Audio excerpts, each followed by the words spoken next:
పెద్దపల్లి జిల్లా Godavari ఖనిలో betting app కు మరో వ్యక్తి బలయ్యాడు. గడ్డి మందు తాగి కొరవైన సాయి తేజ అనే వ్యక్తి ఆత్మహత్య చేసుకున్నాడు. బెట్టింగ్ యాప్ లో డబ్బు పెట్టి మోసపోవడంతో 2 రోజుల క్రితం సూసైడ్ కు పాల్పడ్డాడు. అతన్ని కరీంనగర్ లో ఆసుపత్రికి తరలించగా చికిత్స పొందుతూ కన్నుమూశాడు. పెద్దపల్లి జిల్లా గోదావరి ఖనిలో బెట్టింగ్ యాప్ కు మరో వ్యక్తి బలయ్యాడు. గడ్డి మందు తాగి కొరవైన సాయి తేజ అనే వ్యక్తి ఆత్మహత్య చేసుకున్నాడు. పూర్తి సమాచారం మా కరెస్పాండెంట్ రమణ అందిస్తారు. రమణ, అనుష్, బెట్టింగ్ యాప్ తోని ఎంత ఎలాంటి పరిణామాలు చోటు చేసుకుంటా మనం చూస్తున్నాము.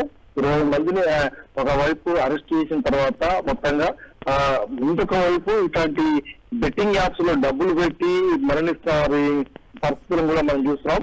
ఆ కుటుంబాల పరిస్థితిని ఈ రోజు మళ్ళీ గోదావరి ఖనిలో అనిల్ డయాగ్నోస్టిక్స్ లో పనిచేస్తున్న కొరవైన సాయి తేజ అనే అతను బెట్టింగ్ యాప్ లో డబ్బులు పెట్టి గడ్డి మందు తాగి ఆత్మహత్య చేస్తున్న ఘటన అనేది ఆ కుటుంబంలో తీవ్ర విషాదాన్ని పెట్టింది. అయితే 2 రోజుల క్రితంలో కరీంనగర్ ఆసుపత్రికి తరలించారు. కానీ చికిత్స పొందుతూ ఈ రోజు అనిల్ మృతి చెందాడు. అతను మంత్రి మండలం వినోద్నగరంకి చెందిన వ్యక్తి. అయితే గోదావరిలో పనిచేస్తున్న క్రమంలో బెట్టింగ్ యాప్ అలవాటు పడి ఈ విధంగా చేశాడు.